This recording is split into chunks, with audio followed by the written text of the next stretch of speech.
This is a special presentation of EA Sports from the Coliseum in Oakland. Our tribute to the coach, the John Madden Legacy Game. I'm Brandon Gaudin here to take you through the proceedings. And coming up, we're going to tell the story of a man who was truly larger than life and whose impact on the sport of football certainly is going to live on for decades and decades to come.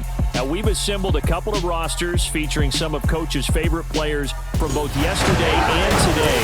And Coach himself will be on the sidelines for both squads, trying to motivate his guys to victory. And I'm joined now by my good friend Charles Davis. CD, your thoughts on John Madden and what he meant to the sport he loved so much? For me, Brandon, it's the word joy. He brought that to the game of football and brought the game to so many people. He stayed involved his entire life. And moving forward, when you think of football, you're always going to think John Madden.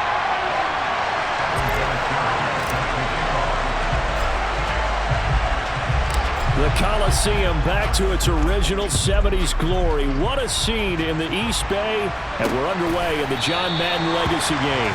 No run back here on the opening kickoff as we'll start at the 25. So it's the NFC stars who will get the ball first. And Charles, as we alluded to, we've got a different era of coach on each sideline. So the man coaching this NFC squad, we'll call him Young John Madden.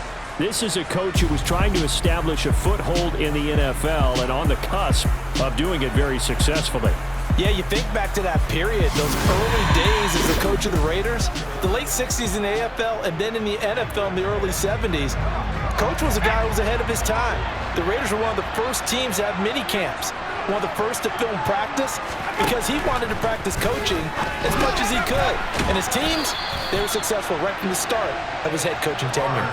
So as we mentioned at the top, let's take you through the life of John Madden. And you know, it's very fitting that we're here back in the Bay Area, not just because John's so associated with Raider football, but also because this was where he spent his formative years. Yeah, he grew up over Daly City with his buddy John Robinson, who would also become an NFL head coach. He played his high school ball at Jefferson High, eventually wound up playing tackle at the University of Oregon, and later Cal Poly San Luis Obispo. Played well enough that in 1958, he was a 21st round draft pick of the Philadelphia Eagles. That's right, the draft up 30 rounds then. Charles, you mentioned Coach was a 21st round draft pick back in 1958. It was the Philadelphia Eagles who selected him. But unfortunately for John, knee problems, they just continued to dog him. He was hurt in his first training camp, actually never saw the field as a player in the NFL. But it was still during his time with the Eagles, you and I were talking about this before going on air, that you could start to see the light bulb going on for what his career path might entail. And it went on in a big way, didn't it? Because while he was rehabbing his knee, he started to spend a lot of time breaking down film with the Eagles with quarterback Norm Van Brocklin, the future Hall of Famer and future head coach in the NFL. Remember, Norm Van Brocklin coached with the Falcons, he coached with the Vikings. And it was there, during that time, I think Coach Madden realized his love of football and love for teaching, combining all that together, and that meant being a football coach. So in 1960, began his coaching career at a small college south of San Luis Obispo called Allen Hancock, and then later at San Diego State University under another legendary coach, the guy who could throw it around pretty well, Don Coryell.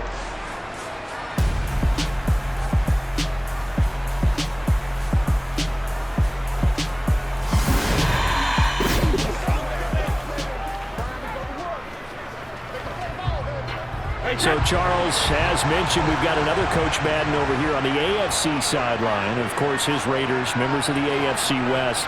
So this is a conference he battled in for his entire career. And you think about the landscape. Trying for Brown, and it's intercepted. Picked up by Jalen Ramsey. And he brings it back to right around the 26-yard line.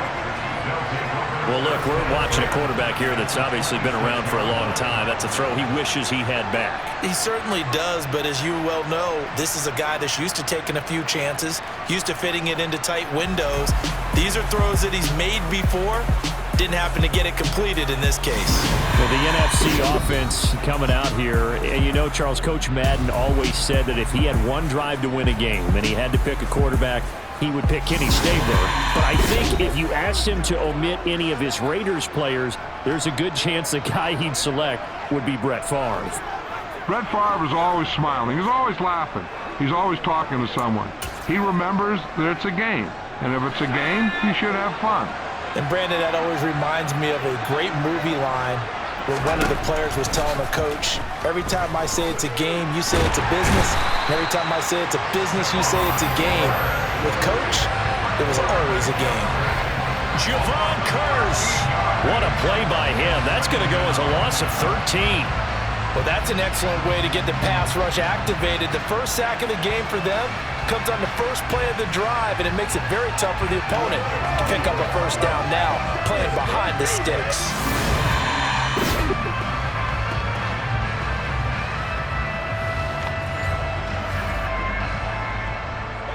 Now then, after the sack, it'll be interesting to see what they have planned for 2nd and 23. Favre. Under pressure, they got him again. Sacked there by Ray Lewis. But Charles, you know, it was in the early 1960s that a young John Madden made the acquaintance of the owner of the Oakland Raiders, one Al Davis, of course, and the two, they really bonded, would become one of the best owner-coach duos in NFL history.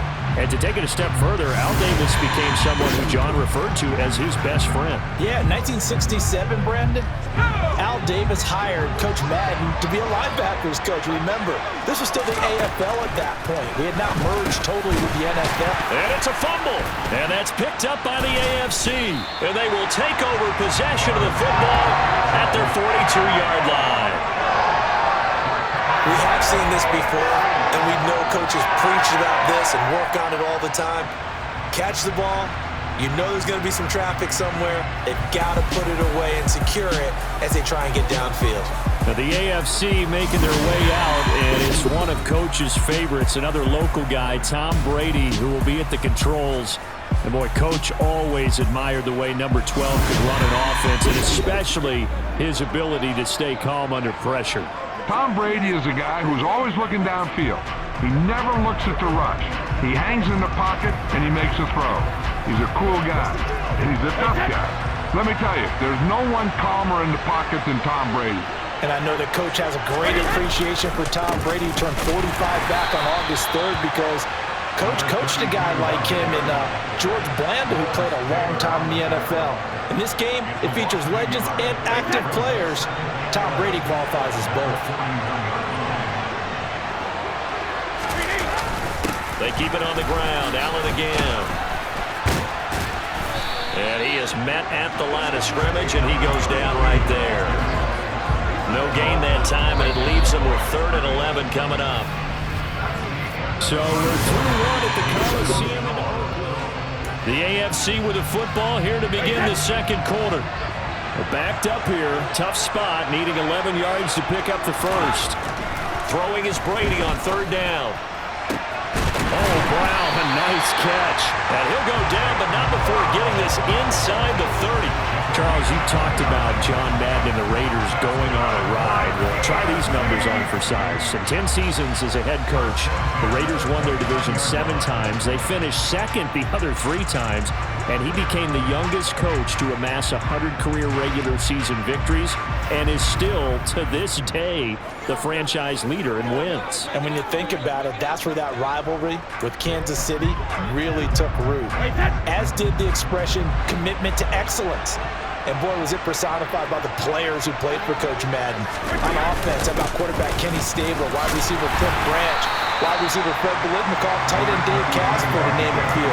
How about this great lineman he had? Center Jim Otto, guard Gene Upshaw, tackle Art Shell, all of them in the Pro Football Hall of Fame. And guys on the defensive side of the ball, the Mad Stork himself, Ted Hendricks, Willie Brown, John Matuzak, Otis Sisko, and Big Ben Davidson. So many great players, so many great memories. So 7 yards from the first down here as they come up to the line of scrimmage. Throwing now is Brady. Got him in. It's Brown. And taking it to the 15-yard line before he's brought down.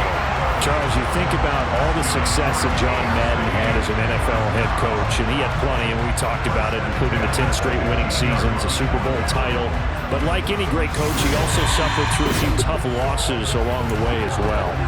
And Brandon, those tough losses came in high-stakes games because they always had such great success. Think about it this way.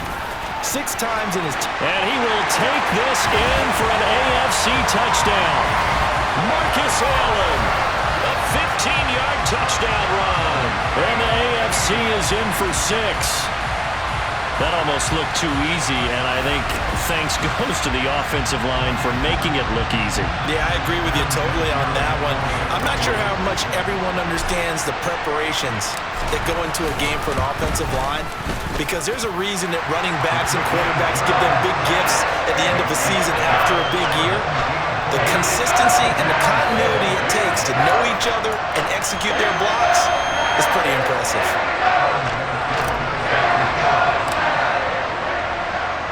And here's Vinatieri now to kick it away after the touchdown. From the 10. And beyond the 20, but not by much. In fact, just a yard pass there to the 21. Hey, we want to let you know, give you a fair warning that coming up at halftime, the folks at EA Sports have put together a very nice package in tribute to Coach Madden. So make sure you stick around for that. Again, coming up at halftime. Favre.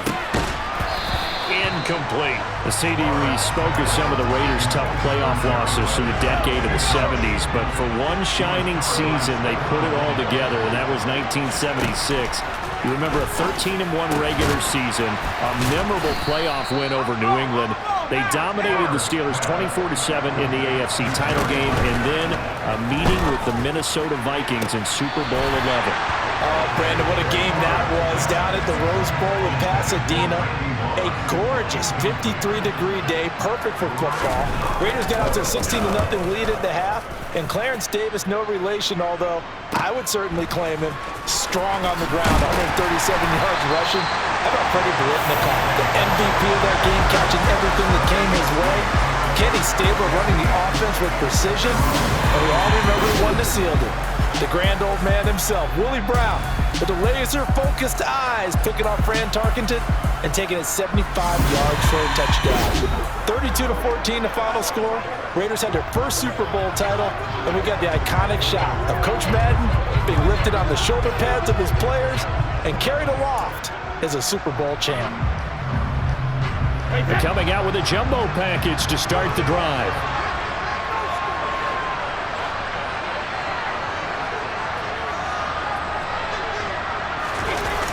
Now a toss play. Allen. And he'll be stopped right at midfield. 15 yards is the pickup there, and the drive starting very nicely. First down. So, Charles, after that Super Bowl title in the 76 season, the Raiders again advanced to the AFC Championship game the following year, but they fell to the Denver Broncos on New Year's Day by a field goal, and that ended their chances for back-to-back titles. And then in 1978, after missing out on the playoffs in that season, John Madden, he actually stepped down as coach of the Raiders January 4th, 1979. Yeah, that was a surprise for the league because remember, Brandon, he coached 10 seasons in the NFL, but he had put everything he had into the Oakland Raiders, into being a head football coach, into guiding, mentoring, loving his players. And he just sort of felt like it was the right time to step away. And even though he was just 42 when he left, even though there would be overtures for a return to coaching in the future, many overtures, he never returned to the sideline. And even though he didn't, we all know his work with the NFL was far from finished, and a lot of chapters of the John Madden story were still left to be written. Meanwhile, on third down, they take a shot at the end zone, but it's incomplete.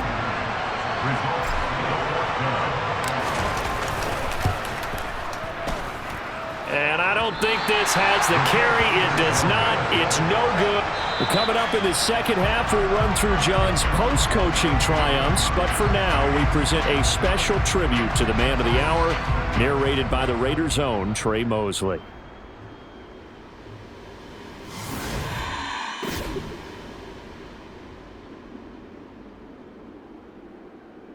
What comes to mind when you hear the name Madden?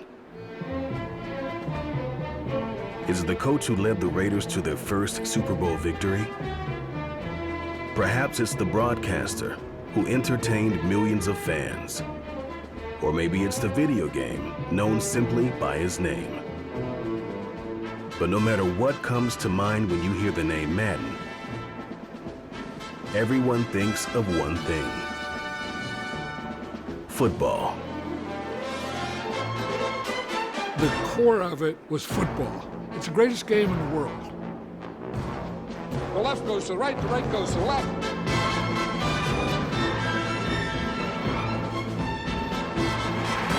Madden is on the field. He wants to know if it's real. John Madden goes on the shoulders of his players.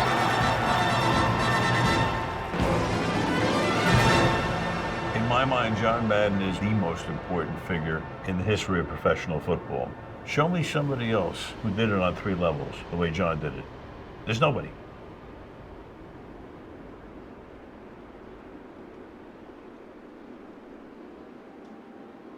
Boy, Charles, yeah, that is really well done. Coach was something else, wasn't he? I'm reminded what Al Davis said when he was inducted coach of the Pro Football Hall of Fame, Brandon.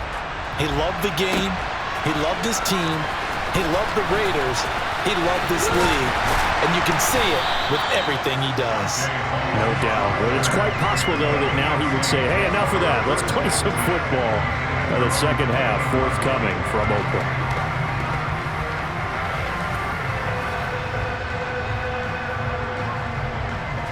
The offense for the AFC set to go now. Their defense has pitched the shutout. Now they probably need to deliver a little breathing room, maybe make it a 2-score game as they've got it 1st and 10. So now, Charles, to pick up the story we've been telling, John Madden at 42, he just completed a 10-year stint as the coach of the Raiders. He wants to step away a bit from the grind of coaching, but he doesn't want to step away from the game of football. So he ends up signing on with CBS in 1979 to try his hand at broadcasting. And much like his coaching career, he was pretty much an instant success. Partner, he really connected with the people right from the start, and people may not remember him. He wasn't even on the #1 team in the beginning. He worked his way up. But the same things that made him a great coach made him a great broadcaster. The ability to show the big picture, yet break it down into the details. That's what he did with his teams. That's what he did with the people. That way, he was simple to understand, yet insightful for viewers. And he did with that big personality that he had, one that connected with everyone. On 2nd and 9, Brady got his man complete over the middle. That's Gonzalez. And he takes this one down almost all the way to the 30. A first down there on a pickup of 25. So for Coach Madden, Charles, by 1981, his broadcasting career is really taking off. He's elevated to the network's #1 booth that calls all the big matchups. He gets the plum assignment of calling Super Bowl 16, 49ers and Bengals, and he's teamed up with Pat Summerall. And that pairing ultimately would go on to be one of the most influential in sports broadcasting history. Influential not just in us listening to them. Remember, they went out and called 8 Super Bowls together. But how they put together kind of the template that all of us broadcasters follow now. Sitting down with the head coaches and the quarterbacks and the stars of each team before a ball game to get extra information. And the way that those two paired together, Pat Summerall, short, concise, to the point, and turned it over to Coach Madden to fill in all the big details. 2 big plays in succession. Not sure this D knows what hit him, but now they got to get ready. It's 1st and goal. They'll try and pound it in with Bettis. And he is into the end zone for an AFC touchdown. Jerome Bettis punching it in from a yard away. And the AFC is in for 6. Circle that drive because that might be one to remember. Well executed to give them a little cushion. Well, let's take it into the boxing ring. You talk about them commanding it, keeping the fight where they wanted to, whether it was in the center of the ring or putting them on the ropes because it was jab, jab, jab. And finally, the haymaker to put that drive away. Vinatieri now for the point after.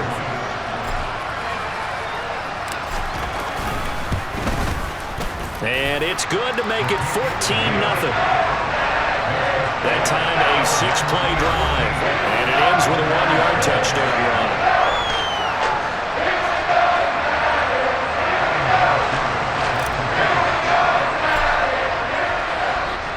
And here's Vinatieri now to kick it away after the touchdown. Fielded right around the 8. The NFC heading back out. Hall of Famer Randy Moss a part of this offense. And Coach Madden, boy, he always appreciated the ferociousness with which number 84 attacked the football in the air. As Randy Moss says, just chunk it up there, dog, and I'll go get it.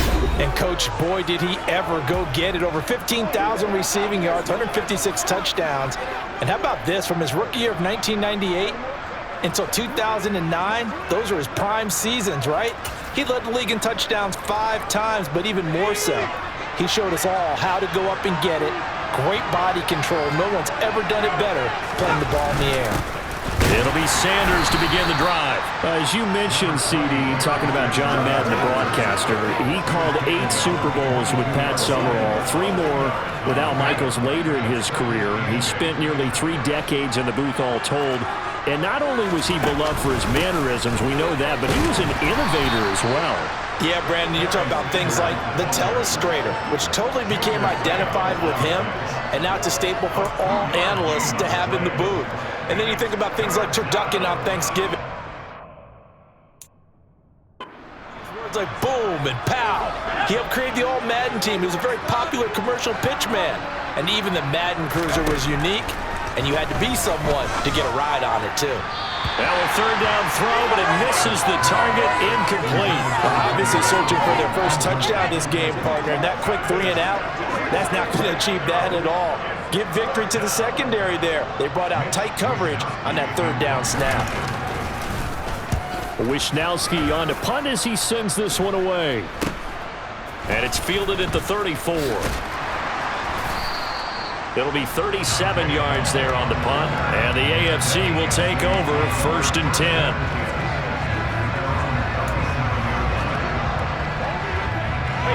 The AFC offense set to take their next drive. This is sort of what you would call the put-away drive, isn't it? They score here, especially a touchdown. It's almost out of reach. It certainly feels that way, and I think that they're going to call their plays accordingly, because what you really want to do, even though you know the scoreboard is still up there and the game's going to go on, you think you can take the spirit away from another team, that their drive and will to come back and win can be taken with another score right here. Still third quarter, but you just get that feel. Yeah, they're teetering right there on the brink, aren't they? Back now here on EA Sports. It's the AFC with the lead and the football as we begin the 4th quarter.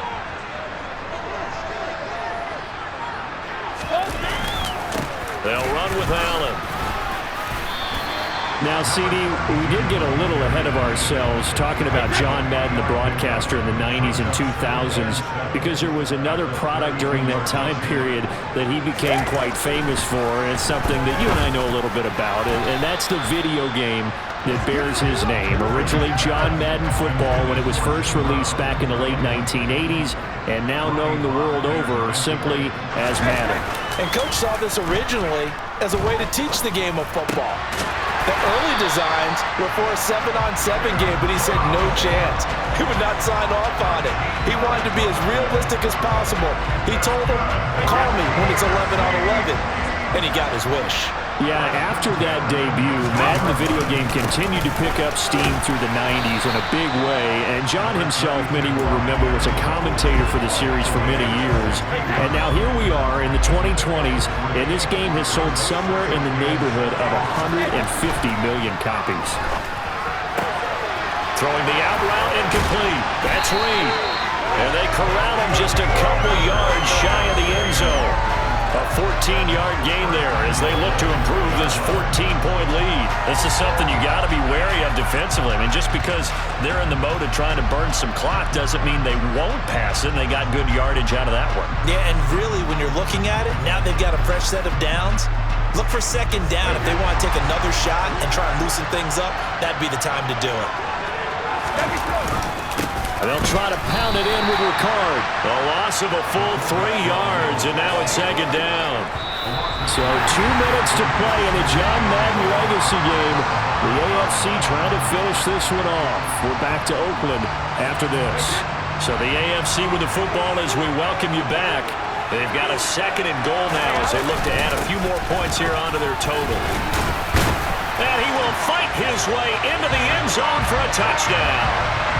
Marcus Allen, his 2nd touchdown of the afternoon.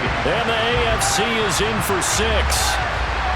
And he certainly played a pivotal role with those 2 TDs and why they're up on the scoreboard right now. Well, someone's all about winning, aren't they? Because he's not worried about the number. Sure, it's great to have 2 touchdowns. But the bottom line is what he's doing is contributing to their lead. He wants to continue to do so. Vinatieri connecting on the extra point. And that makes the score 21-0.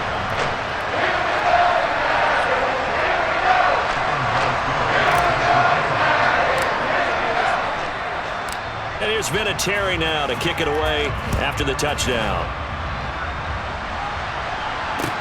From the 10. And he won't quite make it to the 25.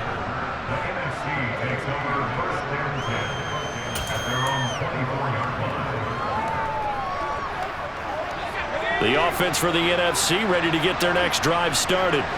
Well, it's been a struggle so far for this offense, Charles. It's not only that they haven't been able to put the points up, but really stringing yards together has been a real issue for them in this one. I'm so glad you brought up the yardage because I was thinking to myself, we've seen a lot of NFL games and we've seen our share of lopsided contests, but in almost all of them, both offenses have put up at least 200 yards in a game, but not in this one. This has been a display of offense that, frankly, I think the 2 of us have watched from behind our hands, trying to spread our fingers wide enough to actually see the result. Oh, that's into a sea of bodies, and it's intercepted. Picked off by the 8-time Pro Bowler Steve Atwater. And he is going to score. It's a pick-6 and an AFC touchdown. Well, just add that to the list of great moments for this defense today. They've really shredded that game plan on the other side all 4 quarters. And, Charles, that pick-6, that's kind of the cherry on top. Yeah, they did it, and I feel like I'm quoting a bad movie line, but they did it together, didn't they? Fed off of each other, every big play they made, every tackle, every pick, everything they've done. They continually built energy in this one, and how about them culminating with a pick-6? Vinatieri able to tack on the PAT, and that makes the score 28-0. So the defense creating some points, not only getting the interception, but then returning it to the end zone for the pick-6. This is taken just shy of the 10. And taken down just past the 20 at about the 21-yard line.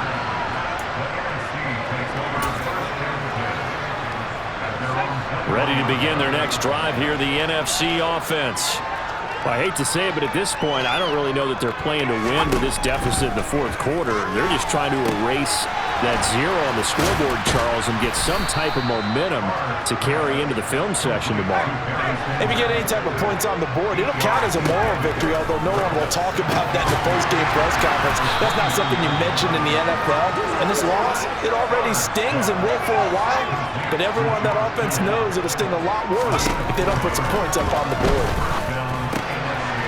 That'll be caught by Cup. And getting this just shy of midfield, they'll spot it at the 49. A new set of downs after a strong pickup of 16 yards. Now the NFC going to call the first of their 3 timeouts as they'll stop it with a little over 30 ticks to go in the football game.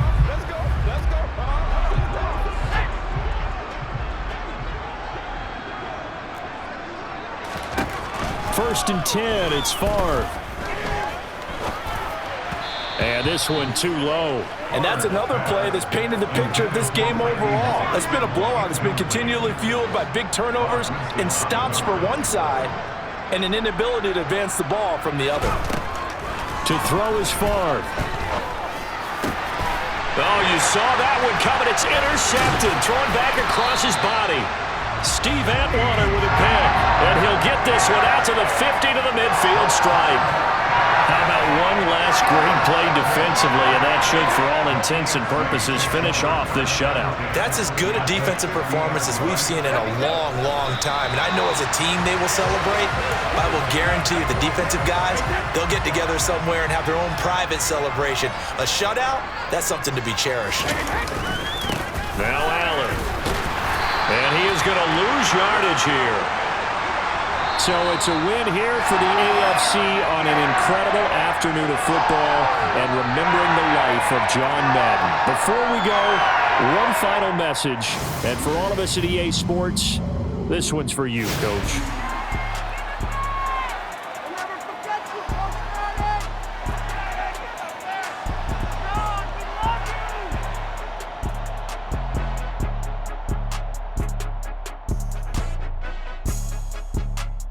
I just say this, I thank you all very much. This has been the sweetest ride of them all.